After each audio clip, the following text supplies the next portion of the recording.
Bom dia, boa tarde, boa noite, senhoras e senhores exaustos de todo o Brasil. Tudo bem com vocês? Tudo bem! Estamos de volta. Tamo indo, meu Deus.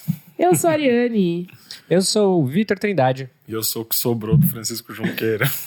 E nós estamos exaustos. Eu tô tão exausta, gente, eu preciso de uma massagem prolongada no clitóris. Eita. Meu Deus do céu, a gente não tá nem 15 segundos. A gente acabou de Não começar. deu um minuto ainda. Então, se você que não nos conhece, essa é a sua primeira impressão. Seja bem-vindo. Você que massageia clitóris, aí, ó. Esse é o nosso episódio número 50. É o primeiro episódio da nossa segunda temporada. E a gente continua o quê? Exausto. Exausto, tô cansado. Cansa, né? Nós estamos há um ano aí fazendo conteúdo, compartilhando e falando sobre nós estarmos exaustos aqui. E nós não tivemos um episódio contando de onde vem essa exaustão. Nossa. Não. Então esse é o episódio de volta às origens. Estamos exaustos. Ainda estamos aqui. Esse é o Estamos Exaustos, a origem. Mídia exaustos. O que nos deixou tão cansado? Mas antes de tudo, nós temos recados. Vamos para os recados. Estamos em setembro, usem camisinhas e métodos contraceptivos, porque senão vai vir um monte de geminiano aí. E ninguém merece. A gente achando que era alguma campanha aí. Eu também achando. Falei, ué, Hoje eu tô muito humorista, né, caralho? vai vir um monte de geminiano aí. Já tem bastante, não precisa de mais, não. Fora esse recado importantíssimo, né? Nós estamos nas redes sociais, Twitter e Facebook como ExaustosPod. Estamos exaustos no Instagram. E temos um e-mail que é o estamostodosexaustos@gmail.com, em que vocês podem nos encontrar e falar com a gente, trocar uma ideia, mandar o seu desabafo, porque toda última segunda-feira do mês tem um programa chamado Abraço Coletivo, em que a gente lê os e-mails, lê as mensagens do Instagram e conversa, né? Cuida de vocês. Tem um diálogo profundo em que a gente resolve os seus problemas de uma maneira que a gente não resolve os nossos. Porque é muito fácil resolver o problema dos outros. Aliás, vocês têm uns problemas também que eu vou te contar, viu? Eu adoro que vocês se abrem, que a gente tem essa... Qual é a palavra? Essa Intimidade, conexão. assim. Esse contato. É muito bom, gente. Tive um evento na semana passada, foi? Foi, semana passada teve semana Pop passada. Plus. E muita gente passou lá na minha mesinha pra falar comigo, pra comprar as minhas coisas, mas principalmente pra falar que houve exaustos, pra agradecer, pra abraçar, pra chorar. Eu fiquei emocionada, porque vocês acham que eu sou super, né, certa, vocês vêm chorando, e vocês acham que eu não vou chorar junto, gente, eu choro. Sabe onde que me chamaram pra falar do Exaustos? No Hornet. Não. Nossa, Esse velho. não é o momento, Oi, eu acho. estamos exaustos. Eu só respondi, tá fácil pra ninguém, né? Então é isso, encontrem a gente nas redes sociais, vocês podem falar com a gente onde vocês quiserem. Os recados estão dados, tá? O de gêmeos era brincadeira, mas nem tanto. Todos os outros são sérios. E aí a pergunta começou, está dada a largada. O que nos deixou tão cansados, A meninos? gente começou falando do Tinder, né? Foi o nosso O que a gente pontapé inicial. ficou... Eu acho que o que startou tudo foi a nossa inconformação. Inconformismo. Inconformismo. Sei lá, mano. Eu não sou tão versado igual vocês, assim, né? Mas a gente tá aqui pra te ajudar. Tá, tudo bem, então. Eu acho que é isso, porque a gente detestava o fato de que aquilo lá definitivamente não funcionava. Continua não funcionando, mas estamos aí na luta. Saí com o Vitor na sexta, tava todo animadinho, todo fogueteiro. Dei meu segundo match no Bumble. Agora eu tô esperando. Falei, mas você não pode falar com ela? Ele, não, a mulher que tem que chamar. Falei, nossa, gente. E pra notificar, é a segunda que isso, dá acho 24 horas e não me responde, gente. Muito obrigado aí, ó. Mas você acha que é fácil? Eu falei... Foi com você que eu falei, não foi? Que eu tava, tipo, em mídia essa semana. Aí eu entrei no Bumble. Saí... Dando like em todo mundo. Fala de mim depois. Não dando like em todo mundo. Exatamente, eu estava sendo bem criteriosa. Então mas tá tava, bom. tipo... Eu tava dando oi pra todo mundo. Eu tava dando oi para todo mundo que tava dando Não, match. mas no muito Bumble, rápido. no Bumble eu sou criterioso. No Tinder eu já sou foda-se. Eu já Não, tô... mas eu tava, tipo, olhando muita gente, que é uma coisa que eu não tenho paciência. Eu tava, tipo, uau, uau, uau, uau, uau.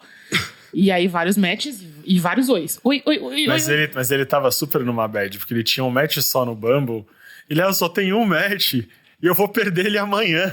Falei, nossa, Vitor, vamos mandar uma mensagem. Eu fiquei bravo que a menina era bonita. Eu falei, Você acha que é triste você dar match com uma mulher no Bumble e ela não te der oi?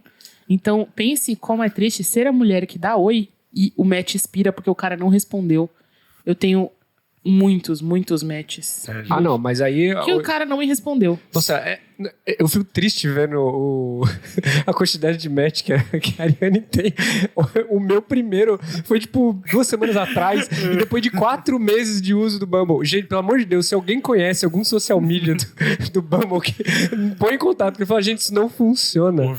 Eu tenho amigos homens que falam que é muito mais difícil dar match no Bumble mesmo. O Vitor olha o Bumble e fala, tá vendo isso aqui? Só quero um descampado. Ainda é.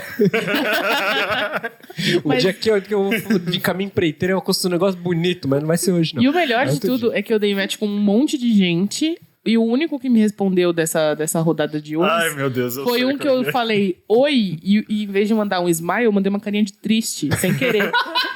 E ele mandou, oi, tudo bem com você? Eu olhei e falei assim, tudo bem. Ai, nossa, agora que eu vi que meu eu fico com carinha triste. Ele falou assim, nossa... Tudo bem, é que como a sua ideia é manter o emo vivo dia após dia, eu achei que a carinha triste era parte do projeto. Ele saiu muito bem. Eu gostei do cara, velho. Gostei. Você teve o... Tá vendo? Sagaz o cara. Você teve o cara da blogueirinha geek. Então, tipo assim... não, esse aí eu apaguei. O cara me deu... Eu falei, oi. O cara falou assim, oi, blogueira geek. Haha. Pô, cara, velho. E não fala em nenhum lugar que eu sou blogueira. Já começa por aí. O cara vem me chamar de blogueira geek, velho. Nem blog eu tenho. A blogueira otaku. Respeita a minha vida, respeita a minha história. Não, respeita a minha história. Chamar de blogueira não é desrespeitar a minha história, porque, né? Mas enfim, vamos voltar pra realidade. Vou esquecer, a gente já 10º episódio que a gente falou de aplicativo de relacionamento. Quando nós começamos o Exausto, a gente estava num momento muito delicado, né? E muito similar, nós três. Que era... o desmoronamento das nossas vidas afetivas, profissionais e pessoais. Exatamente. Tipo agora, no caso. Eu acho que de um ano pra cá, tava até pensando nisso, tava conversando com a minha mãe. Eu não sei, eu sempre penso no ano passado e eu fico pensando que eu prefiro não reclamar da vida, sabe? Porque eu penso como tava bem. Quando a gente começou, vocês não sabem, mas a gente tava num estado de catarse, assim. A gente tava bem... O que é catarse? A gente estava pré-explodir, né? No final, eventualmente, a gente explodiu cada um de um jeito meses depois, né? Mas foi um período bem difícil, né? Tava uma merda. Que a gente tava desempregado, a gente tava fazendo literalmente nada, sobrevivendo de seguro-desemprego, lutando pra sobreviver no dia seguinte, porque querendo que alguma coisa caia do céu. E, bom, não caiu, né? E era aquela loucura de ficar em casa, né? Uma coisa que a gente não tinha hábito. E demora pro surto vir, né? A gente acha que tá tudo sob controle e tudo, de repente, se acorda um dia e surta. Literalmente, né? Sim. Você pira. Eu senti muito isso. Eu senti que assim, quando começou a rolar tudo, falei, tô reagindo bem, não surtei, não pirei, nem nada, tudo. Deu 1 mês, 2 meses, no 3º mês, um dia eu acordei e falei, cara, acabou a vida. E eu comecei a pirar, a ansiedade, ela veio com tudo. Parece que ela segurou 3 meses e ela veio represa estourando, sabe? É muito engraçado, porque as pessoas elas, talvez não tenham noção de que a exaustão, essa coisa desse esgotamento que a gente tem, ele não precisa vir. A gente não precisa estar fazendo tanta coisa, ou não precisa demonstrar estar carregando tanta coisa para chegar nesse ponto, né? Às vezes a gente pode estar atribuindo a si obrigações ou tá se cobrando muito, criando pressões para chegar numa exaustão física ou psicológica. Então, tipo assim, a gente começa a achar que tem que entregar, que tem que ser o melhor, que tem que fazer o melhor. E principalmente, acho que a nossa geração, que acha que tem que dar conta de tudo o tempo inteiro e que tem que entregar, tem que ser perfeito e que tá se cobrando, tá se comparando o tempo inteiro com os outros, porque os outros estão mostrando nas redes sociais as coisas. A gente tá o tempo inteiro numa autocobrança. E a gente fica defensivo, porque a gente sente que está sendo julgado. Quando, na verdade, a gente que tá julgando. Quando nós estamos nos julgando, então a gente coloca no olhar do outro o olhar que nós temos sobre nós mesmos. Então fica sempre aquela sensação de estou exposto, as pessoas estão pensando isso de mim. qual que é a minha utilidade no mundo. Entendeu? É difícil. E aí a gente para de render, a gente perde o interesse pelas coisas que a gente antes gostava, a gente não consegue fazer tão bem aquilo que a gente antes fazia com facilidade. O esgotamento é isso, no fim, sabe?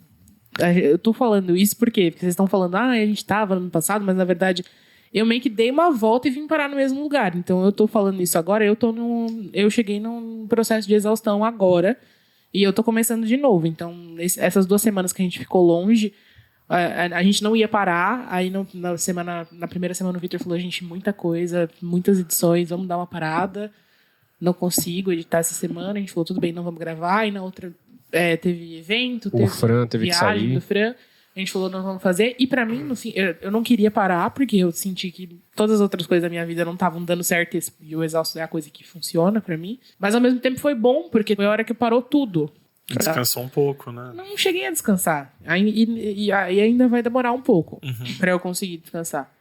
Mas consegui olhar com alguma perspectiva para as coisas que estão acontecendo. Parar e olhar e falar, olha o que está acontecendo. Tem isso aqui acontecendo na minha vida, isso aqui. E cobrar um pouco menos. E ver os processos e como as coisas estão acontecendo. Mas é muito doido. Porque com tudo, mesmo tendo largado tudo, e foi uma coisa que teve que acontecer, eu tive que largar e falar assim, não, gente, chega, parar com tudo. E sair do trabalho, chega, parou, acabou.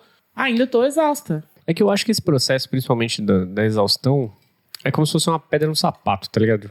Não, uma pedra não, é uma ferpa de madeira. Você pisou num teco de madeira e entrou uma ferpa no seu pé. Aí beleza, você veste sua meia e continua andando. Aí você tá sentindo que tem uma coisa te incomodando. Aí você continua, tamo lá.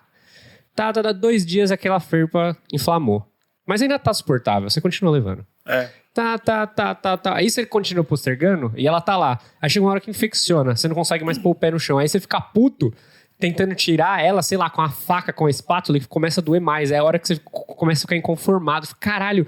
Que vem a raiva. Que raiva, que inferno dessa droga. Tipo, é uma merdinha desse tamanho que quase tá caindo no meu pé por causa disso. Você perde a porra do dedo, né? Tem que amputar o dedo. Mas em relação a um ano, isso eu posso dizer aqui, que as pautas, que principalmente a Ari traz, ela traz a maior parte das pautas, eu já me sinto como pessoa, assim, muito mais preparado e evoluído pessoalmente, por conta das coisas que a gente discute aqui. Muitas coisas que foi discutindo com vocês que eu fui percebendo que estava na minha vida. E eu fui, assim, lidando muito melhor. Tem coisas que eu não lidava bem a ano e não percebia, e eu fui percebendo ao longo do que a gente ia gravando aqui. Pra vocês verem como é importante. A gente também aprende, viu?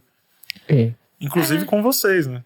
E eu acho que a grande ideia aqui é a gente começar uma conversa de cutucar a ferida, sabe? A gente faz bastante. O pessoal fala, ai, nossa, porque vocês me deram uma ideia de coisas que eu vou falar na terapia. E é exatamente isso, são coisas que a gente também vai falar na nossa terapia depois. Não é coisa que a gente discute aqui, acha que chegou numa conclusão e que tá certo. Não, ninguém aqui tá chegando com solução nenhuma. Todo mundo sabe que... Eu não fazia ideia que do fenômeno da FOMO que você trouxe, por exemplo, pra gente discutir aqui. Era uma coisa que eu não fazia ideia, era uma coisa que estava presente na minha vida completamente. E que era grande parte responsável por 1001 situações super constrangedoras que eu me enfiava depois de discutir aquilo. Eu falei, cara, foi um alívio, assim, né? Foi, nossa, eu sinto completamente uma mudança pessoal nesse sentido, pra citar um episódio de exemplo. O meu pra mim foi o que virou muita chavinha, foi o de dizer não. Também. Que eu falei, nossa, eu preciso aprender a falar não. E que foi muito doido, porque eu falei assim, vamos falar sobre falar não? E eu falei, ai, nossa, eu aprendi a falar não, vamos falar sobre isso. Só que aí eu falei assim, não, na verdade eu não aprendi a falar não. Eu preciso falar não. E aí demorou um tempo ainda até eu conseguir falar não. E assim, demorou muito tempo até o não acontecer. E eu falei assim, putz, velho, se eu tivesse aprendido antes, talvez tivesse me ferrado menos. Mas a gente fala muito sobre isso aqui, sobre como a gente não tem como ensinar para o nosso eu do passado. A gente só pode aprender para facilitar os próximos episódios. Os próximos processos da nossa vida. Vocês têm que entender que é muito biliar o que a gente faz aqui, porque a gente tá expondo para vocês também. Quando a gente tá aqui conversando, é a nossa vida completamente, né? Não tem um episódio que a gente não precise, pelo menos, cavar alguma coisa que no episódio da nossa vida que a gente consiga encaixar de conteúdo que a gente consiga usar de exemplo. Porque... Ou pior é quando a gente descobre no meio, né, durante o episódio, qual a história da nossa vida. Eita porra, né? O que aconteceu aquilo lá? Falei, gente, menino, que eu já passei por isso. Eu encontrei o Daniel essa semana. E aí eu tava falando com ele, né? Ele falou, ele vai começar um podcast agora com o Rafael. E eu falei, Dani, o pessoal adora o seu episódio. Ele tava falando, nossa, eu tava ouvindo de novo e eu amo. Eu falei, você precisa voltar, que o pessoal ama. Tipo, se eu não me engano, é o primeiro mais ouvido, o episódio com o Daniel. Esse foi um excelente episódio mesmo. Qual que era o tema dele? Amores não correspondidos. E esse ele tava falando exatamente sobre isso que você falou agora, de como a gente solta as nossas histórias e a gente se expõe de um jeito que a gente não imagina que a gente vai se expor. Porque ele tava contando, eu ri demais com as histórias do Vitor. E a gente não percebe, e aí solta na hora, e depois a gente vai ouvir e a gente dá muita risada. E fica pensando, é isso aí, né? E aí, Vitor, se um dia você quiser ter carreira política, já era. Mano. Certamente vão expor isso no horário eleitoral. Eu não posso falar, porque... eu não posso não, né? Mas às vezes eu vejo... cara, eu acho que eu tô falando demais, mano. Isso aí tá trazendo problema. Mas você sabe que no dia que eu fiquei amiga do Francisco, eu desisti da carreira política definitivamente. Não que antes eu tivesse alguma intenção, mas eu desisti definitivamente. Porque todo tipo de foto comprometedora ele tirava. E ele não é aquela pessoa que ele vai tirar a foto comprometedora sua e ele vai publicar. Ele guarda aquilo. E ele te manda aleatoriamente no WhatsApp um dia. Quase um lembrete. Ou no e-mail. Tipo assim, eu tenho isso aqui. Eu tenho isso aqui. No meu caso, não é tão não. Ele simplesmente pega o meu celular e começa a postar no meu Instagram coisas vergonhosas a meu respeito. Não, mas aí ele precisava de uma movimentada, tava... A movimentada, você tirou uma foto, uma seguinte, eu discutindo com seu gato, e na terceira você dando um close na minha bunda. Tipo, cara, você tá quebrando a identidade visual aqui do meu... Isso porque eu não postei você comendo miojo na panela. Mas isso aí é tranquilo, velho. Eu era o menos tranquilo ali, tava disgusting aquilo. Então, voltando... ouvinte, se você acha que não é problemático comer miojo na panela, por favor, chame no Zap Zap. Eu não acho problemático, mas eu acho que você merece se oferecer um momento, né, de sentar na mesa com seu pratinho, né? Não, é que a mesa da casa do Francisco... Seu mimo. A mesa da sala é muito distante da TV, não dá pra assistir TV comendo na sala e na cozinha. O negócio é mínimo. Então você tem que levar o seu negócio com você pra... Você viu que ele depreciou a sua casa, Francisco? Não falei. Você percebeu? É porque a gente tava querendo assistir Naruto. Na cozinha o negócio é mínimo. É que a mesa é pequena e minha mãe é tocha de coisa, né? É terrível. Olha, você tá defendendo... Você percebe, né? Adriana, eu sei que você escuta. Você tá vendo como ele tá falando da sua cozinha, né? Tava pensando em exaustão. Também as discussões que a gente posterga, né? Esse negócio que você falou, a gente... que é um teste. Tem uma colega muito querida do trabalho que ela tá passando por um problema de saúde. E ela só foi ver agora. Então, eram umas dores que ela sentia, sei lá, há 3 anos. E um dia ela acostumou. E por acostumar, ela ligou foda-se, porque a vida é assim e esqueceu como é que é viver sem dor. Sim. Até que deu uma merda e eu comecei a pensar isso como metáfora. Porque às vezes a gente não resolve o problema, a gente abstrai que ele tá ali. A gente absorve o problema. E ele continua ali, vira de novo o elefante branco no meio da sala que a gente finge que não existe. E a gente segue vivendo, né? Você falou da farpa, é mais ou menos isso. Até que uma hora dá merda. Uhum. Até que uma hora a gente surta, porque o problema ele continua lá e ele continua irradiando os efeitos dele na nossa vida ao longo dos nossos dias. Então a gente acorda no automático, a gente pega elevador no automático, a gente vai no ônibus no automático, de repente...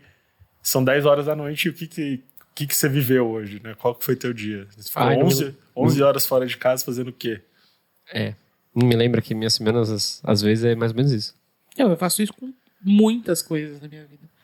O máximo de trabalho que eu posso poupar, eu faço. Em geral. A gente posterga, né, essas coisas, entendeu? Eu queria ter, por exemplo, você é uma pessoa que eu considero disciplinado com esse tipo de coisa. Eu queria ter essa disciplina. Para certos tipos de assunto ou de discussões que eu sinto que pode ser uma coisa que é um desgaste, que pode ser constrangedor, eu finjo que não acontece. E o que acontece quando eu finjo que não existe? Começa a virar noia. Como assim? Cara, mas eu acho que é uma coisa meio X. Tem mais a ver com a minha criação do que com a minha personalidade. Porque, Eu por não exemplo... entendi do que vocês estão falando, pera. Eu tô falando assim, essas discussões, esses problemas que a gente finge, você começa a fingir que ele não existe, mas você sabe que ele existe. E aí você começa a tentar se defender dele como se todo mundo soubesse que você tá com algum problema. Só que no final ninguém sabe. Então você começa a se comportar estranhamente com o mundo. Sabe? É uma coisa muito de isolamento, de você não consegue verbalizar que tá acontecendo alguma coisa. Você começa a achar que tá todo mundo notando que tá acontecendo alguma coisa. Sim. Você começa a se retrair, fica recluso. As pessoas, elas começam a não entender, como algumas elas não entendem porque você está se comportando de uma maneira estranha, porque você acha que tá se defendendo. Aí as pessoas ficam estranhas também, porque se elas não ficam preocupadas, elas começam a te achar um louco, né? Sim. É que eu... Como é que eu posso dizer? É porque esse negócio de ser organizado, de ser disciplinado, cara, eu acho que é muito mais com relação ao convívio, tipo assim, que eu tenho diariamente com meus pais. Cara, minha família é família de mineiro, mano. Então, tipo, tudo lá tem hora, tudo tem jeito, exceto pra comunicação, né? Porque, infelizmente, comunicação lá em casa Mas o meu ponto com a tua disciplina é como essas coisas mais internas e pessoais não alteram a sua rotina. Ah, sim, No meu caso, assim, se começa a virar esse problema todo que eu tava explicando aqui, depois vira noia, por exemplo, muda completamente a minha rotina, porque eu começo a mudar com as pessoas que estão comigo no meu dia a dia, minha produtividade vai ficando alterada, eu fico mais silencioso, eu sou uma pessoa que trabalha falando, por exemplo. Eu não sei, particularmente falando, eu tenho um senso de dever, eu não sei dizer, é porque eu acho que, assim, eu não sei se é porque eu me diminuo muito a partir do momento, tipo assim, eu sei que eu tenho os meus problemas. Eu acho que, tipo assim, é uma forma que eu vejo o mundo. Eu sei que eu tenho os meus problemas e que uma hora eu preciso parar pra lidar com eles e que eu preciso fazer mais. O mundo não vai parar. As pessoas... é capaz das pessoas não terem a paciência de querer compreender o que eu tô passando, porque eu tô deixando de fazer as coisas. Como é que eu posso dizer? Tipo... As pessoas, eu não fico contando com a boa vontade das pessoas de entender o que tá passando comigo. Então, às vezes, eu deixo acabando abstraindo um pouco dos meus problemas. Falo assim, ó, depois eu vou resolver isso. Eu tenho que trabalhar, eu tenho que acordar cedo, eu tenho que fazer isso, eu tenho que fazer aquilo. Então, muitas das vezes, eu acabo absorvendo um pouco. Mano, nem todo mundo tem a boa vontade que eu tenho, às vezes, de entender o que a pessoa tá passando. Então, tipo... eu acabo minimizando um pouco dessa minha parte. E eu não acho que disciplina ou essa organização é mais, tipo, sei lá, autodepreciação. Eu acho que é um pouco problemático também, sendo bem sincero, com todo respeito ao seu jeito de lidar, porque eu também tenho essa noia de, não vou expor os meus problemas, porque ninguém tem nada a ver com isso, todo mundo tem problemas, tá todo mundo na rotina, tá todo mundo na luta, mas aí é justamente fingir que não tá acontecendo nada, né? Aí você vai vivendo, você vai empurrando, você vai postergando, daqui a pouco, pá! Você tem um meltdown. E é esse meltdown que pega. E eu acho que assim, o mundo não vai parar. Só porque eu tô ficando triste agora. O mundo não vai parar. Eu acho que se eu deixar de fazer minhas coisas agora, eu acho que tudo vai ficar pior lá na frente. Mas acho que é então, isso. Às vezes Mas o seu mundo pode parar. É por isso que a gente cansa. Porque o mundo de fato não para. Mas a gente acha que a gente tem que seguir esse ritmo também. O tempo inteiro. É por isso que às vezes a gente acorda e fala, caralho, eu tô exausto. Por quê? E eu acredito que... E eu entendo, eu também faço isso de ficar tipo, o mundo não vai parar, eu preciso continuar, eu preciso abraçar as coisas, eu preciso fazer funcionar de acordo com o ritmo ao redor. Só que se eu tô sentindo uma coisa, se não tá sendo saudável pra mim, se não tá funcionando, eu preciso que as pessoas ao redor entendam. De alguma forma, eu preciso que elas saibam...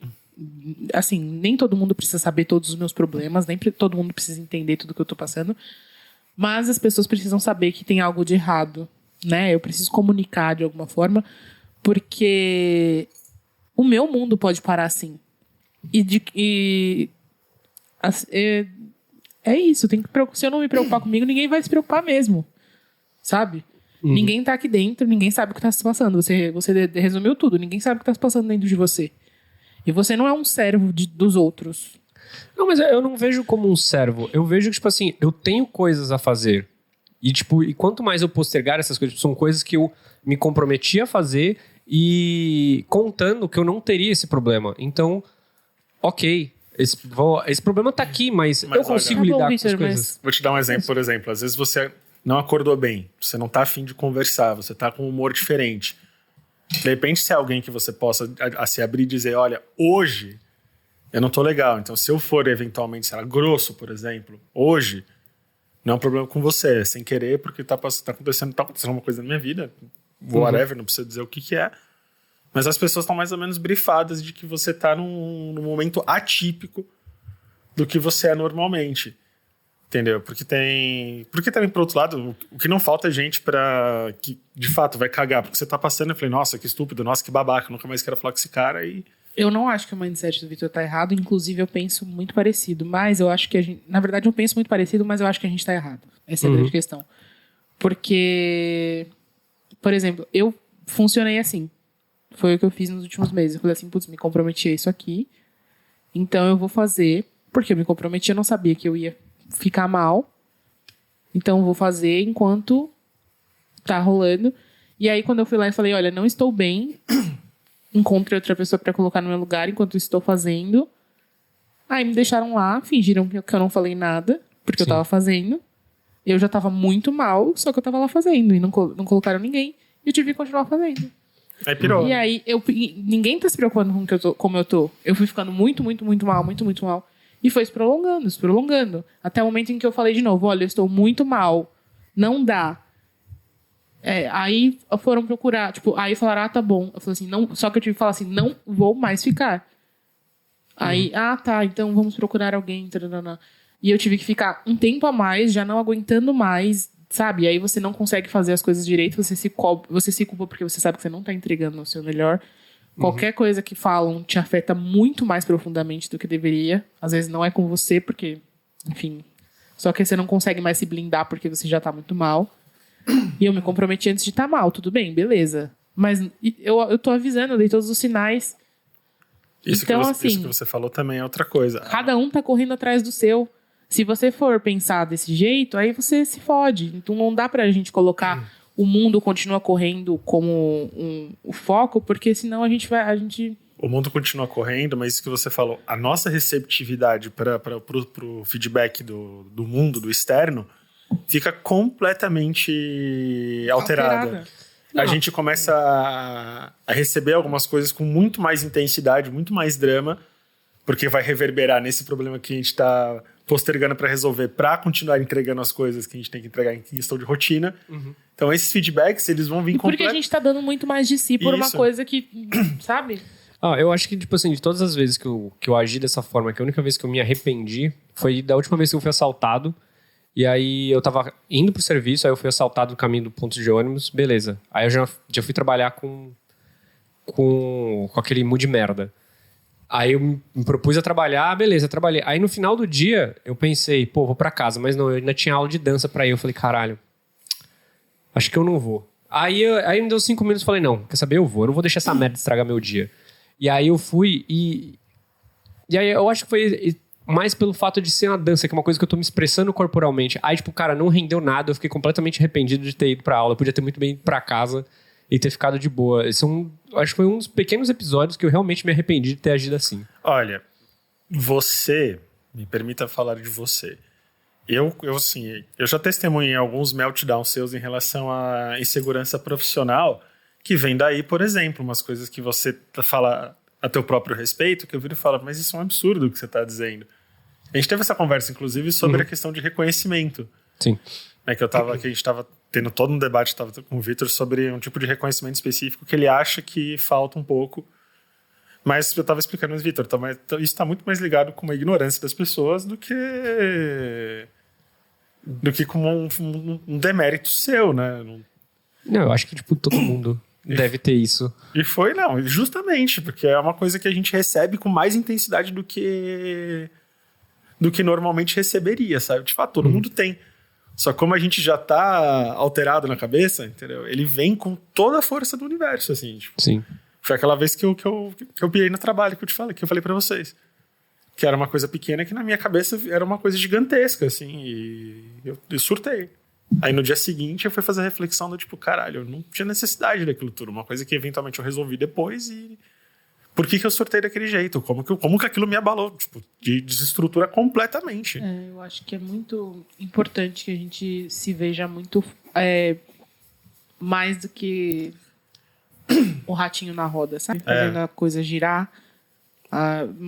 mais além do contexto, mais especial do que eu me comprometi a isso aqui tem que funcionar de qualquer maneira. Não. Existem outras maneiras disso funcionar, porque assim, se um dia eles decidirem que eu não tenho que estar aqui, eles vão me tirar e colocar outra pessoa no lugar, ninguém é insubstituível.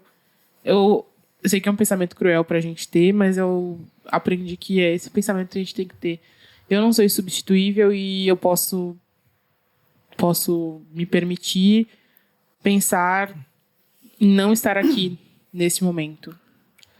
É óbvio, né? A gente tem que pensar que tá fazendo melhor e tudo mais, mas assim, o que eu posso fazer para fazer o meu melhor, para entregar o melhor e ao mesmo tempo não estar criando um dano a mim mesmo. Eu acho que sabe? Mais que profissionalmente... Em qualquer... Não, mas estou falando assim, em qualquer área da vida. Eu fico pensando, por exemplo, na minha bisavó, né, que passou dos 100 anos, na minha avó, na minha mãe, numa coisa que eu e meu irmão a gente acabou herdando, que é essa sensação de preciso cuidar de todo mundo ao redor, e se alguém tem problemas é como se eu tivesse falhado. Eu vejo isso muito na minha chefe também. Ela tem muito disso. Coisas que não estão no poder dela e que às vezes acontece e nos afeta. Ela se sente culpada como se ela tivesse feito algo ruim. E eu sei porque eu carrego essa culpa. Eu vejo minha mãe carregando essa culpa de... E as pessoas eventualmente passam por dificuldades. As pessoas eventualmente elas ficam tristes e tudo. E a gente carrega como se a gente tivesse... Nossa, cara, mas responsabilidade de... Isso é uma coisa muito particular da família de vocês, cara, porque conheço pessoas e ainda mais dentro da minha própria família, eu sei que tipo, as coisas não são completamente assim. Não são nem um pouco assim. Não, mas é que a tua família Que maluco. Aí eu vou dizer que a tua família que é muito mais particular, na real. Não, mas cada família é uma família mesmo. Eu tendo cada lado é um lado, né? Mas olha, cara, eu acho que é muito de filme essa ideia, tipo assim, que a gente tem. E são pessoas, muitas poucas pessoas que realmente absorvem esse instinto de responsabilidade, tipo assim, das próximas gerações da sua família, se elas estão com alguma deficiência, que ela sabe que se essa outra geração tá apresentando essa deficiência foi porque você falhou. Cara, é muito coisa de filme isso. Gente, eu não vejo isso acontecer na prática. A minha avó chora aos prantos quando acontece qualquer coisa. A sua família é um ponto fora da curva, porque, mano, eu vejo inúmeras famílias, não posso falar que eu tenho certeza, mas grande parte dos ouvintes eu acho que vão entender isso que eu tô falando. Às vezes eu vejo é um peso que carrega, eu falo, vó, mas não tem nada que você possa fazer, isso eventualmente vai passar, não precisa ficar desse jeito, fica mal assim, e minha mãe também, a minha mãe, se ela desconfia que eu e meu irmão está passando por alguma coisa, nossa, é assim, de não conseguir respeitar o espaço até. Minha mãe se sente muito mal com minha mãe, ela acho que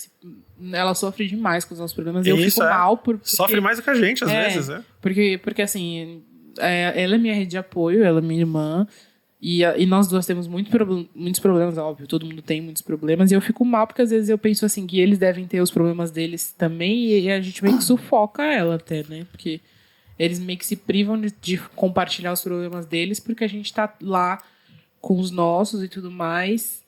Eu acho até... Eu acho uma situação até meio tensa isso. Tensíssima. E de restante de família eu não tenho muita proximidade com outros parentes, mas meus tios... eu tenho tias que acompanham o meu trabalho, que comentam todas as coisas que eu posto. Se eu apareço na televisão, é mensagem no WhatsApp. Vi seu programa... se a gente posta coisa do podcast, elas comentam, esses 3 lindos. Então, assim, não converso sempre, mas sei que estão acompanhando tudo que eu tô fazendo. Então, tem essa ligação, tem essa preocupação. Então... Nossa, mas é porque eu ouço muitos e muitos relatos, tipo, de outras pessoas, principalmente que eu tenho contatos de que, cara, de merdas que, tipo, pessoas da família dele, tio, pai, avô, fez na vida e tá largando pros outros resolver. Cara, e com zero peso na consciência. Tem muita coisa disso. Mas isso todo mundo tem. Todo mundo tem. Isso toda a família tem. Não vou dizer que, tipo, minha família é enorme. Evidentemente que essas coisas acontecem também. Meu ponto tem coisas que às vezes eu tô mal, que eu tô chateado, que eu prefiro que a minha mãe não desconfie. Eu prefiro resolver sozinho, depois aí eu posso contar. Porque se ela me vê num estado um pouco mais bad, ela não sossega de não dormir, assim, de... O que tá acontecendo, às vezes chega a ser um pouco invasivo, porque ela fica tão ansiosa que às vezes eu preciso só do espaço, por exemplo. E nós somos todos assim lá em casa. E fica em cima, e bate na porta, e como é que tá agora? Isso pra tudo, assim, pra tudo. E é muito difícil. E engraçado que quando ela fica desse jeito, porque a minha mãe tem os meltdowns dela também, é uma sensação muito parecida, né? Porque eu sempre reclamo que ela às vezes fica invasiva, eu fico invasivo com ela. Então. Porque eu não sou cego também de ver a minha mãe mal daquele jeito, eu começo. Fico ansioso. Falei, caralho, o que eu vou fazer? Vou fazer alguma coisa, vou comprar um chocolate pra ela, não sei. E a gente julgava, né? Eu tô pensando aqui, por isso que eu falei, nós somos todos assim. Porque a gente julgava quando a gente era mais novo, né? Ai, porque a gente sai, fica perguntando que horas. Não. A minha irmã sai, quando ela vem pra São Paulo, vai pra algum lugar. É o momento que ela sai, até o momento que ela volta, eu olhando no WhatsApp. Tipo, ainda bem que o WhatsApp tem aquele negócio de compartilhar a localização, eu faço ela compartilhar e eu fico o tempo inteiro olhando. E o medo de não voltar, o medo de acontecer alguma coisa, sabe? Se uma passar mal, se acontece alguma coisa, é o tempo inteiro mandando mensagem, querendo saber se melhorou, se não melhorou, porque cada um mora num canto de São Paulo. Meus pais, se tá bem, se não tá. É muito complicado isso, né? A gente ter essa preocupação. A gente é esponja, na verdade. Né? E absorver, absorve, e perceber. E ainda mais quando tem essa coisa no caso deles, por exemplo, de saberem que a gente tem esses problemas e não quererem compartilhar com a gente porque acharem que vai fazer mal. E achar que a gente terem a inocência de achar que a gente não vai perceber que eles estão com problemas. E a gente se comunica mal também, porque a gente não quer falar sobre algumas coisas. E essa falta de comunicação, ela só é combustível nessa fogueira de preocupação que já tá rolando. Aí a gente olha e fala assim, você não viu que você tá com problema, querido. Então, tipo assim, meu amigo. Aí no fim acaba falando e tal, mas é muito foda isso, essa coisa de um ficar querendo preservar o outro. Mas ficar junto ao mesmo tempo e no final é um afeto bom, a gente tem uma rede de apoio, né? A gente é muito privilegiado nesse sentido. Nossa, demais, a gente recebe todo o tempo gente pedindo pra gente fazer episódios sobre família abusiva, inclusive isso é um ponto que eu queria falar aqui agora, que subiu, já que a gente começou esse assunto. É muito difícil pra mim falar sobre isso, porque eu não tenho uma família abusiva. Exatamente, também não. Eu não tenho essa experiência e eu não me sinto confortável em falar sobre isso, porque, sei lá, talvez existam 2 ou 3 situações em que eu leia e eu fale, beleza, me identifiquei com isso, mas não posso falar que eu me identifico com isso, não posso entrar num assunto desse, porque além de não ser justo com as pessoas que têm famílias abusivas, não é justo com a minha família que... Eu não gosto de usar... Eu defino um termo exato pra minha família, que é, pelo menos, o meu núcleo familiar, né? Que é meu pai, minha mãe e meus irmãos. É família orbital.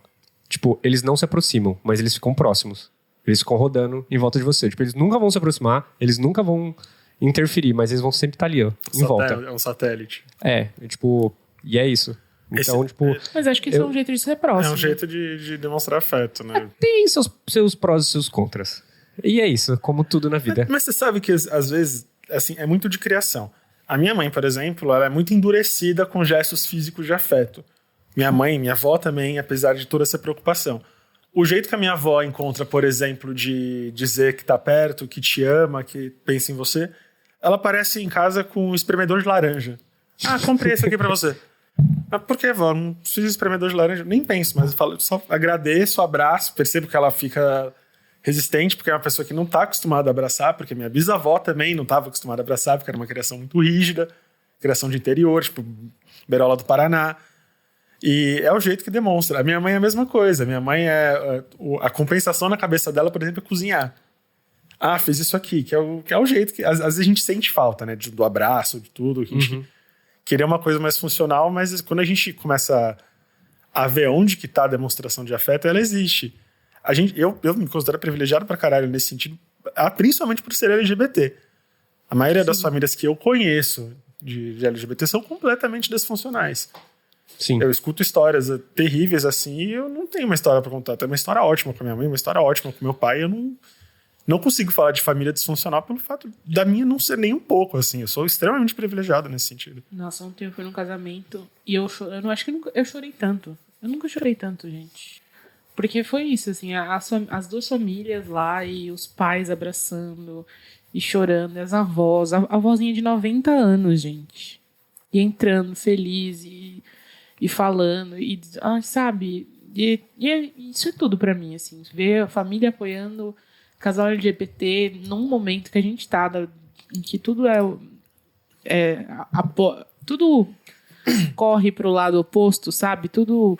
Qual é a palavra que eu tô procurando pra dizer? Obscuro. Tudo tá regredindo, né? Na verdade, as pessoas que estão saindo do armário, essa é a frase. O que tá saindo do armário O obscurantismo, né? São essas pessoas horríveis. E a gente vê famílias lindas, assim, pai, mãe, vó, pessoas que todo mundo fala, ai, gente velha tem motivos pra não apoiar, eles não entendem. Entende sim, olha aí, ó. Tá vendo? Então, é isso. Eu chorei mesmo, vou chorar mesmo. Assim, toda vez que eu vejo família apoiando relacionamento LGBT, eu fico emocionada e vou falar e vou chorar mais. Vou dizer uma coisa pra vocês aqui. A minha tia Telinha, prima da minha Tava avó, demorando, eu achei que demorou. avó, apesar de ser uma indústria de fake news do WhatsApp, é uma pessoa extremamente... O que é muito contraditório, né? Você vê como que a gente tá no momento doido do país. Ela é super pró-LGBT, assim. É uma senhorinha bem progressista nesse sentido. Apesar de ficar divulgando, sei lá, que micro-ondas vai explodir e dar câncer. Minha tia Telinha no WhatsApp. Micro-ondas não dá câncer? A outra que recebeu lá. Tia Telinha chegou na casa dos Freitas. Que casa dos Freitas? Respeita. Às vezes eu acho que ela não tem o que fazer, ela inventa essas correntes. Vocês sabem que esse episódio ele começou porque o Victor compartilhou uma notícia que eu tinha lido uma semana antes, que era: exaustão emocional é muito pior do que cansaço físico. Cara, eu acho engraçado.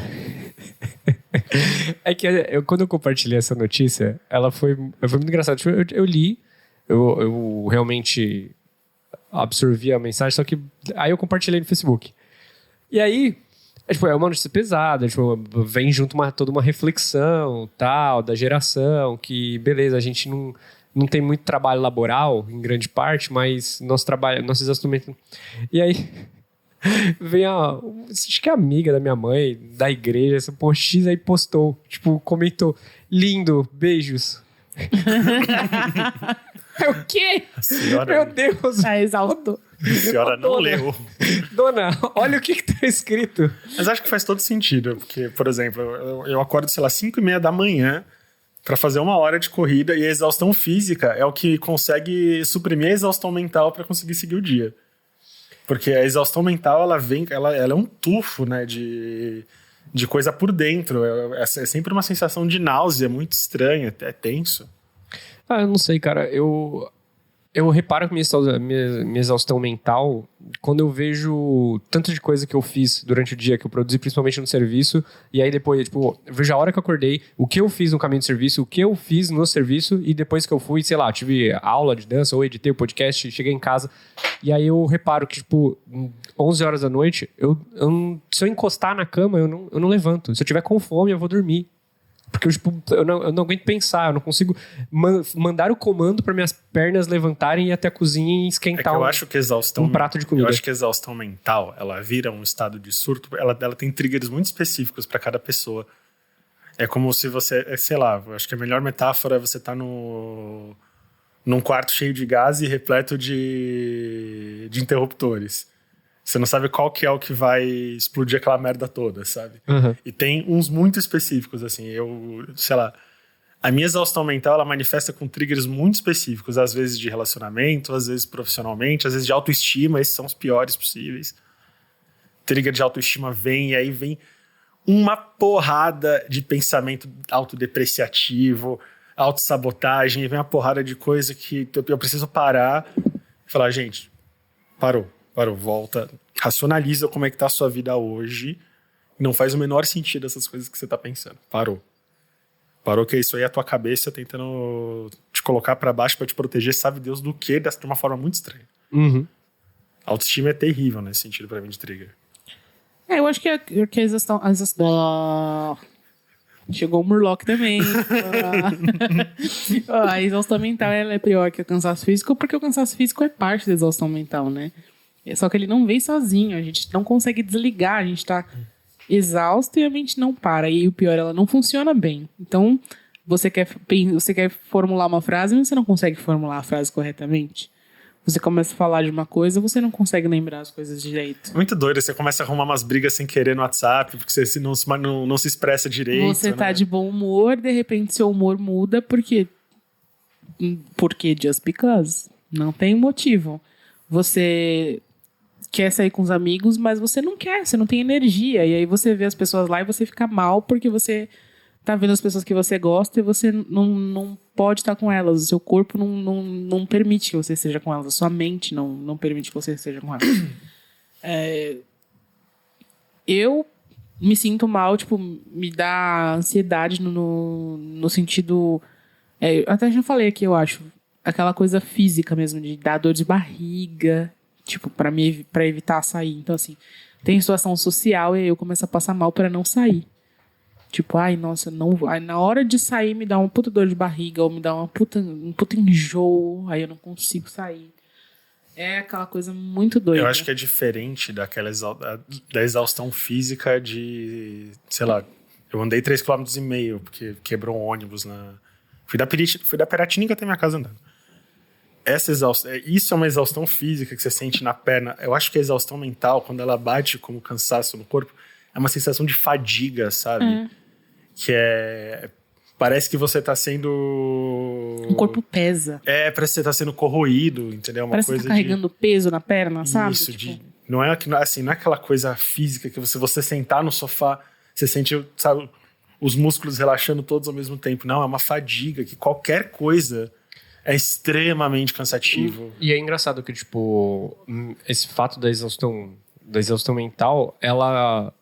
Certos tópicos da vida, de pessoa para pessoa, são pesos completamente diferentes, como você falou. É o trigger que eu te falei, É tipo... Eu lembro da última vez que eu tive exaustão mental, que eu me sinto que eu sou um grande encanamento entupido. Tipo, dificilmente eu choro. A última vez que eu chorei, eu lembro que eu tava discutindo com o Franz sobre que eu tinha uma ex minha que tinha sido mega dura comigo. E, cara, estava pintando um churrasco na minha casa e eu tava chorando no quarto.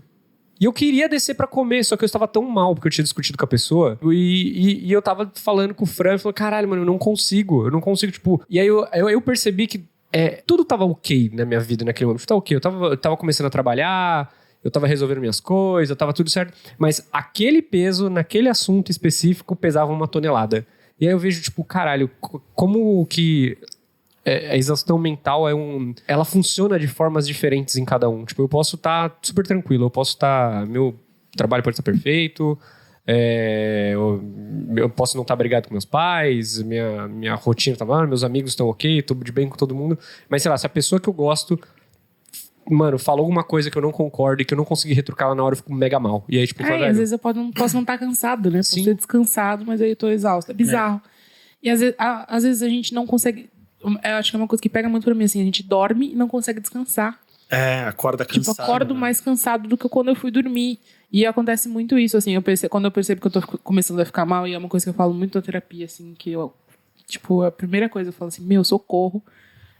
Eu começo a dormir e aí eu tenho tanto pesadelo, tipo, eu acordo exausta. E a gente fala, né, piadinha, né, eu já acordei exausta, mas pra mim é muito sério isso. Porque eu acordo muito cansada e aí eu não consigo levantar. É um processo pra levantar da cama. No sono, isso é um peso. No sono, isso vem com força. Primeiro porque a gente não dá sossego pra nossa cabeça o dia inteiro. Então, chega na hora de dormir, ela tá a 1000. E aí, eu, por exemplo, começo a noiar. Preciso dormir. Que eu vou acordar, sei lá, 5 da manhã, eu tenho que estar de pé. Aí eu começo a ficar preocupado. Falei, o tempo tá passando, eu ainda não dormi. Como é que funciona? Será que o sono vem? Aí daqui a pouco vem a ansiedade. Eu começo a noiar. A respiração, eu começo, sabe quando ela deixa de ser voluntária? Que você começa a tentar administrar o que você tá respirando. Aí eu levanto e falei, fudeu. Agora eu fico acordado. Pra dormir? Direto. Mas eu faço exercício de respiração pra dormir. Os meus surtos de insônia são sempre assim. Eles começam com uma noia de... eu preciso dormir agora. A cabeça não desliga. Aí daqui a pouco dá 20 minutos. Meu Deus, eu não dormi ainda, né? Isso de olho fechado pensando. Mas agora eu não dormi. Se eu não dormir em 20 minutos, já vai ferrar meu dia inteiro amanhã. Acabou. Não posso...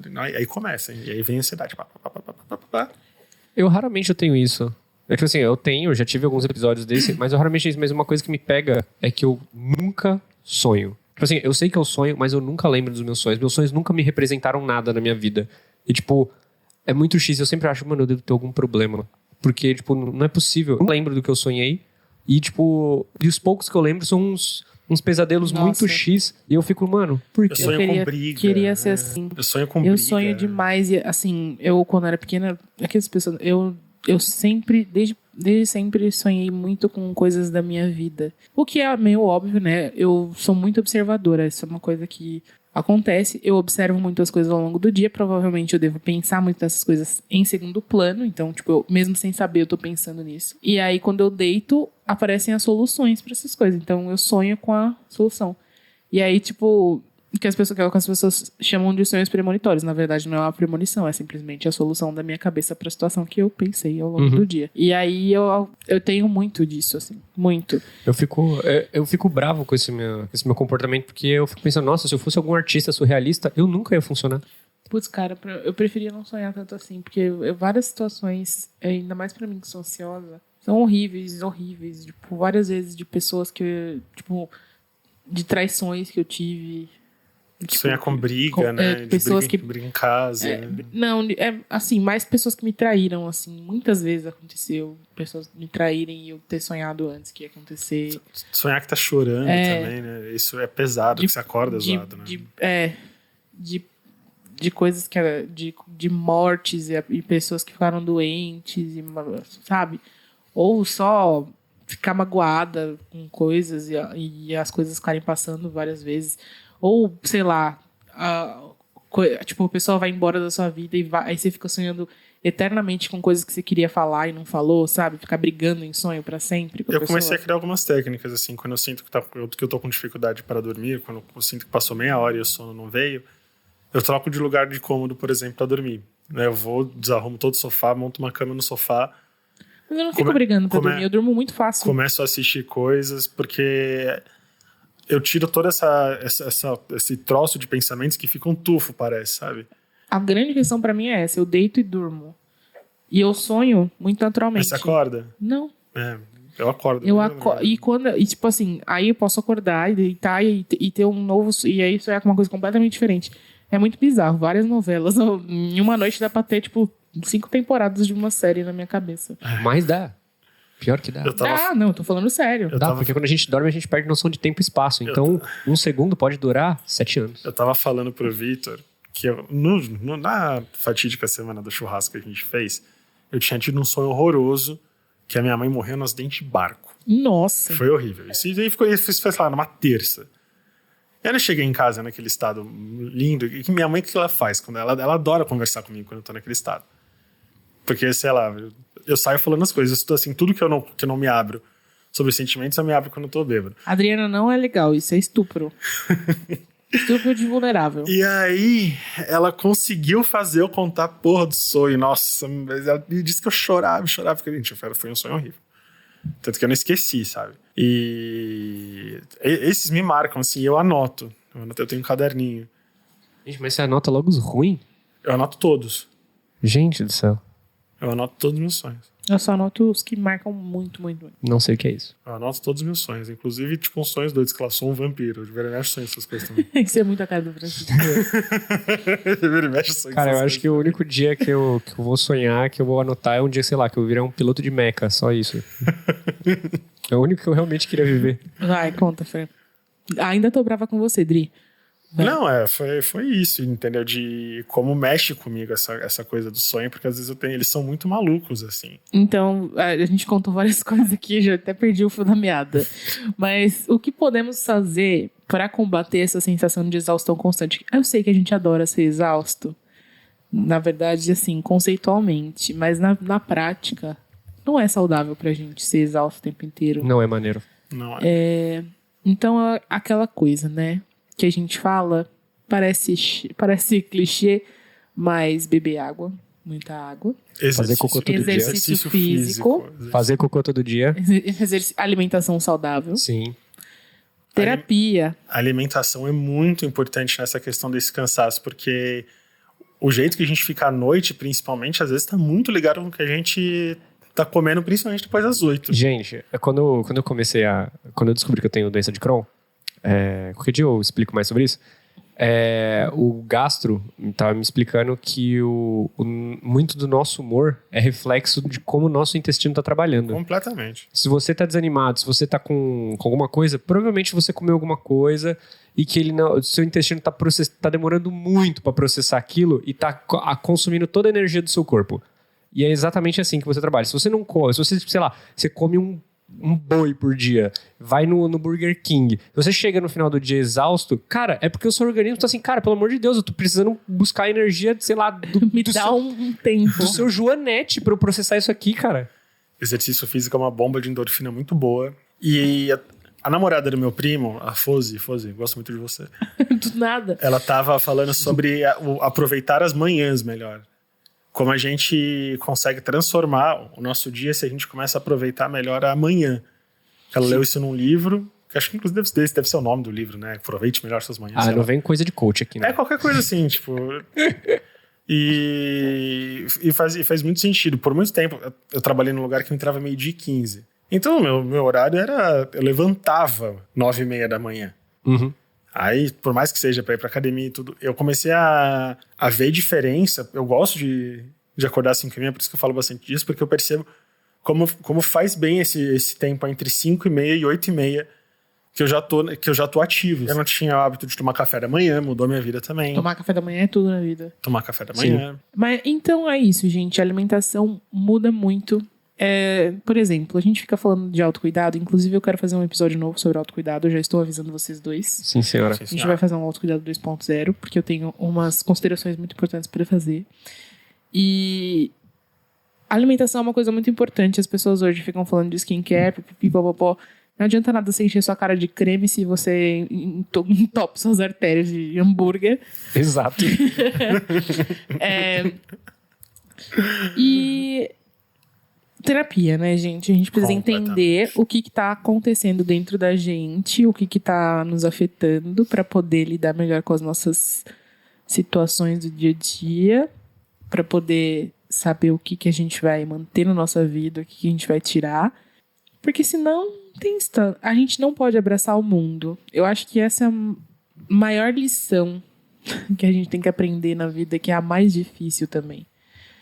Porque são muitas possibilidades, cada dia mais possibilidades. A gente não é Atlas carregando a abóbora celeste nas costas. Ai, gente, eu não sei pra vocês, mas pra mim é muito difícil não querer fazer tudo. Eu sou a pessoa...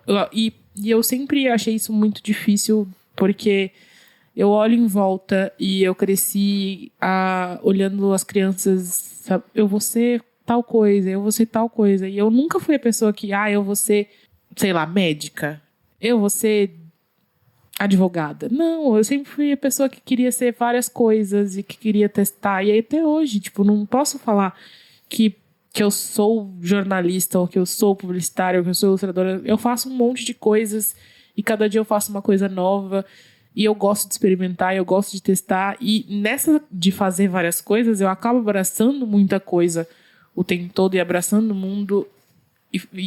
Enfim, existem muitas questões que, na minha cabeça, problemáticas, inclusive, a respeito disso, mas nós não vamos entrar nesse assunto agora.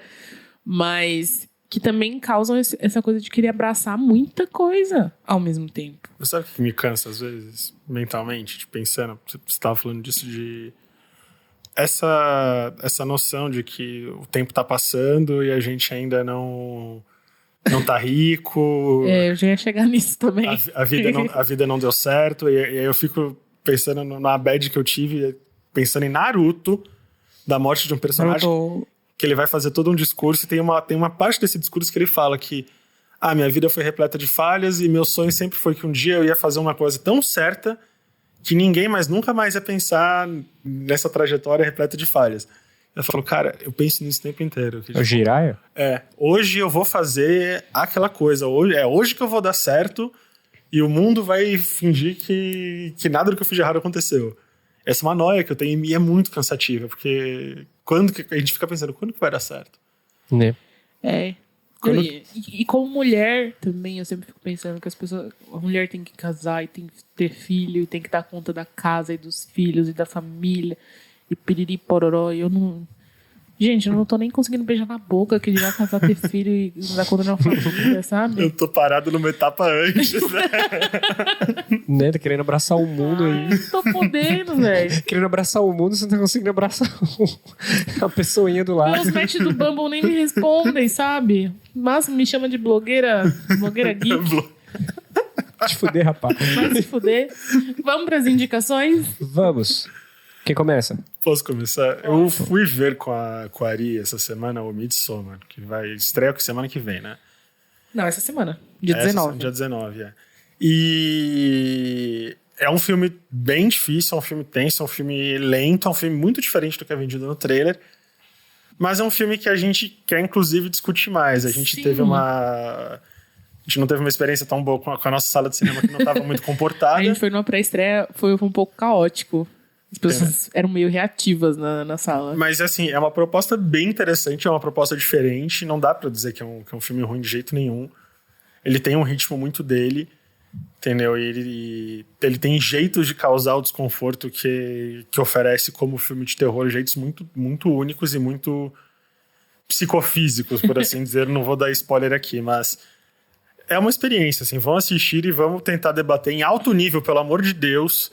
Porque, sério, cansa. E essa é outra coisa que me cansa também. Cansa ficar vendo adolescente que ainda vê pornô o dia inteiro, mas ri com nudez. Ai, gente, sério. No meio do filme... É inacreditável. Ver pornô o dia inteiro, não tira a mão do pau. Ai, gente, o povo no Twitter, que todo dia tem piroca no feed do Twitter, ninguém fala nada. Mas tá rindo com nudez. Eu não consigo... Sério, isso me cansa muito. Ó, no meio do filme eu virei pro Francisco e falei assim, Fran, você não teria medo de ir pra um lugar desses? Porque vocês viram no trailer, então não é spoiler. Que é tipo um lugar, né? Que Os Hare Krishna da vida. Tipo assim, um lugar tradicional. Aí ele falou assim, não. E, gente, pra mim, assim, um lugar que é tipo uma seita. Tipo assim, exatamente, Uma pra mim seita. aquilo é uma seita. Eu não vou pra uma colônia fechada, velho. Que só tem gente da própria colônia. Se um lugar não tem nenhum estrangeiro, você com certeza é o tributo dessa porra.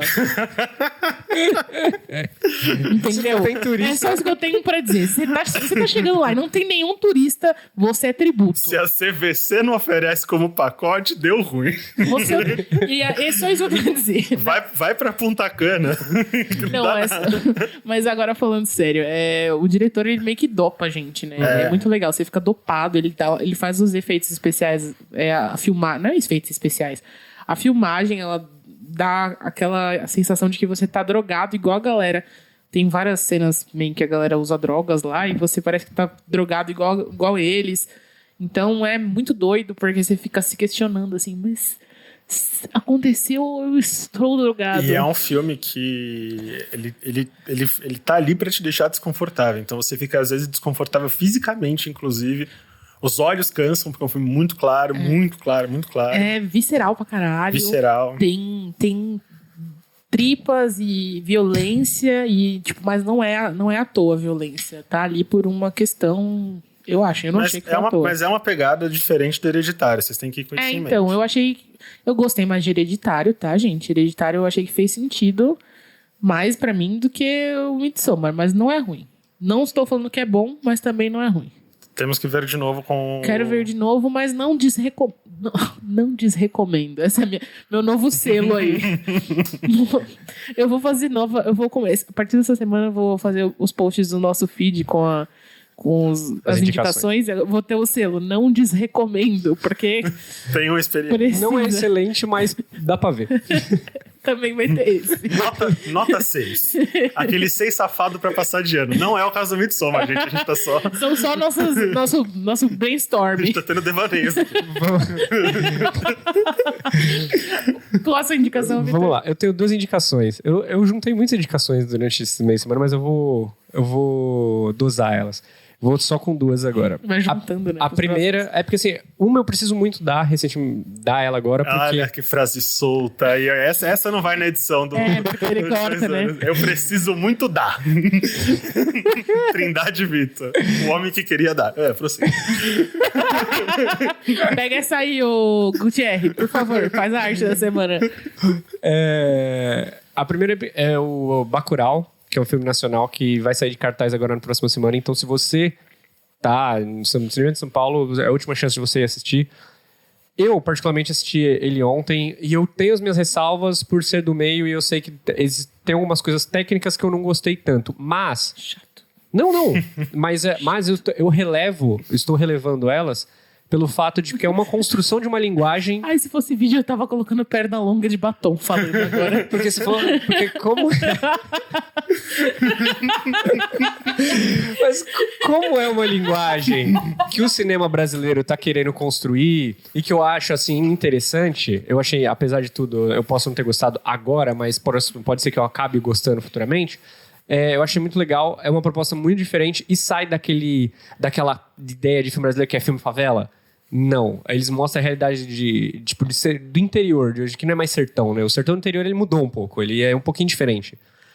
E o interior do sertão, né? O sertão do interior, é diferente. A trama é muito boa, a proposta é muito boa e eu acho que, gente, é cinema brasileiro, o governo tá matando a gente. Precisa valorizar a gente precisa ir lá assistir e bater palma, porque, mano, é foda. E o cinema brasileiro tá investindo em outros gêneros agora, tá falando pro Vitor que vem aí um terrorzão pesado com a Fernanda Montenegro, inclusive. E... Cara, só que é uma coisa muito engraçada que como eu fui assistir com a galera, com os meus amigos de TCC, e eles me disseram uma coisa que... Alguns deles ainda foram fazer pós, etc., estão trabalhando em outros lugares, e eles falaram, cara, uma coisa muito importante que o resto do mundo não tá fazendo com filme de comédia, obras de comédia, da mesma intensidade que o Brasil tá fazendo. Ou seja, é uma coisa que... E a gente tá exportando muito. É que a gente não consome, porque é nacional. A gente tem essa cultura vira-latista que a gente não consome, que a gente produz. Mas lá fora, os filmes de comédia nossos são muito consumidos, são muito valorizados. Então, tipo, você tá vendo ter menos filmes de comédia, sei lá, qual foi o último filme de comédia que você viu internacional, que você realmente curtiu? O internacional? É. Não sei, eu não vejo muita comédia. Então, não tá tendo tantos. O último que eu vi foi, tipo assim, foi Booksmart, que é bom, mas, tipo, não é excelente. Mas você vê que não tem vi uma... do Adam Sandler. Oi? Não tá aqui quem falou. Mas, tipo, tá tendo uma queda bastante de filmes de produção estrangeira disso. E, enfim, é essa a visão deles. Mas comédia sempre foi, assim... Sempre foi um circuito, pelo menos as boas que eu gosto, era um circuito mais latino e europeu, né? Uhum. A gente tá... Ao que me contaram, a gente tá sendo... O Brasil tá sendo um exportador de filme de comédia muito grande. Aí depois vocês ficam criticando aí de pernas pro ar, né? Enquanto tiver dinheiro, né? Porque... Bom, o governo tá em guerra com a produção brasileira, né? A minha segunda indicação é uma série do Amazon Prime, que estreou recentemente, estreou esse mês agora no começo, chama Carnival Row. É uma série com Orlando Bloom e com a Cara Delevingne. Tem outros atores muito bons, mas eles são as estrelinhas as cerejinhas do bolo da obra. Depois você pega, tá? Depois você pega. E aí, a série, ela é um contexto meio vitoriano e tal, e tem um negócio de fantasia, que tem uns sátiros, tem... A Cara Delevingne é uma fada, tem toda a comunidade, tem tudo uma lore, e é muito bem feito, é muito bonito, a estética é muito bonita, tem putaria pra caralho também, pra você que gosta de putaria, tem violência pra quem gosta de violência, e tem a bunda do Orlando Bloom, se vocês gostam de ver a bunda do Orlando Bloom. Sempre. O Vitor comentando... Tem uma outra série que tem a bunda do Orlando Bloom, qual é? Acho que é Easy. Terceiro episódio. Da Netflix. O Orlando Bloom saiu pelado com a Kate Perry na canoinha. Você pode ver até o pinto do Orlando Bloom. Já tô dando... Acho que tem Easy na Netflix. Não, se vocês quiserem assistir, quiser ver a bunda do Orlando Bloom, no terceiro episódio aparece. Então, é isso aí, gente. O Vitor comentando no cinema, é assim, ele consegue honrar ao mesmo tempo o choque de cultura e a memória do Rubens Edvaldo Filho. Né? É uma coisa inacreditável. Ele morreu? Morreu? Morreu recentemente? Chocada. Pois é. E é isso, essas são as minhas indicações. Deixa eu ver só a data de a estreia. Ariane é igual a Claudete Troiano lá. Lembra disso? Um beijo pra não sei das quantas. Aí o comentarista lá de fofoca, ela morreu? Ela morreu? Só ao vivo. Ela, nossa! Minha indicação é The Politician. Essa semana teve um evento da Netflix, eu fui lá e eles passaram o primeiro episódio dessa série, que é uma série do Ryan Murphy. Pra quem não sabe, o Ryan Murphy é a mente incrível por trás de Glee, por trás de American Horror Story, American Crime Story, Pose. Eu esqueci o nome da série agora, The New Normal, que eu amo muito. E, inclusive, se vocês gostam de Glee como eu sei que muitos de vocês gostam, porque ultimamente eu estava assistindo e vocês estavam mandando mensagem. São os 3 criadores de Glee que estão fazendo o The Politician. A história é do Peyton, um guri que desde criança quer ser presidente dos Estados Unidos, e o processo dele para se tornar presidente. Então é aquela criança obcecada norte-americana que estuda, né? E eles têm aquela coisa louca de entrar na faculdade, tem que ter um currículo perfeito. Então ele vai atrás desse currículo perfeito desde os 7 anos, e no high school ele tenta ser o presidente lá da turma. Então a gente vê como acontece essa eleição lá na escola, e é muito doido. Esse garoto é o Ben Platt, eu não sei se vocês conhecem, ele é do musical Dear Evan Hansen, que é uma coisa que o musical não ficou muito famoso aqui, porque, enfim, mas é um musical gigante lá fora. E ele também fez o filme que eu tava assistindo essa semana até, porque eu amo muito, mas agora me falhou a memória novamente, porque eu acabei de ter um lapso. Me ajudem, por favor. Qual? O filme que eu postei no Stories essa semana. Wendy? Ontem. Pitch Perfect. Ah. E ele é uma graça. E, gente, eu assisti o primeiro episódio e tem tudo que uma série do Ryan Murphy tem, que é aquela teatricalidade perfeita, aquela Muito coisa doido, né? dramática, aquela coisa divertida, aquela crítica social, aquela coisa que cutuca os ricos e que fala muito do que está acontecendo no contexto político, social ali. Então, assim, eu acho que vai ser muito boa. Eu estou contando os dias para chegar. Chega no dia 27 de setembro. Eu espero que vocês queiram ver junto comigo, porque eu, assim, no dia que chegar, eu vou estar sentadinho em meu sofá, no momento, dando play no Netflix pra ver todos os episódios. Yeah. Se for uma merda, a gente vê junto. Se for muito bom, a gente vê junto, porque também tem essa coisa com as séries do Ryan Murphy. Eu não sei se vocês têm isso também, que começa sempre muito bom e tende a dar uma decaída, mas a gente tá lá, fielmente vendo tudo, né? Sem parar. O segredo é não fazer tanto episódio, então. Inclusive acontece isso com American Horror Story, que estreia essa semana. Vai voltar o American Horror Story, né? Fica aí a minha segunda indicação. Essa semana volta American Horror Story, que é a 1984, né? Isso, que é uma pegada meio serial killers, né? Então fica a dica aí, 2 indicações de Ryan Murphy pra gente morrer vendo a Ryan Murphy esse mês. Eu tô muito feliz. Eu tô feliz, e parece que eu tô forçando isso, mas na verdade é porque ele especificamente é um trigger na minha mente de momentos felizes. Não sei explicar se é porque eu vi Glee numa época muito boa da minha vida, mas quando eu assisto, eu fico muito bem. Tipo assim, é triste, mas eu já tô triste mesmo. E aí eu vou pro lugar feliz da minha mente, pra tristeza feliz. O casting do Ryan Murphy é sempre muito bonito também. Então. É um casting perfeito, cara. Pensa, tipo, essa série nova tem o Ben Platt, tem a... Ai, Deus. A Gwyneth Paltrow. Como é o nome da... Ela me lembra muito você. E ela é muito foda. Ai, tá a Jessica Lange. Ela tá. Ela é fodida. Muito foda. Ela é muito foda. E é isso, gente. A gente vai encerrar esse episódio porque eu comecei a ter esses lapsos na minha mente e tá começando a ficar ridículo. Entendeu? Mas muito obrigada por ouvir a gente até aqui. Até a semana que vem. Tava muito bom, né, gente? Eu estraguei no finalzinho. As redes sociais. Estamos nas redes sociais. Você pode falar também, em vez de mandar eu falar. Obrigada.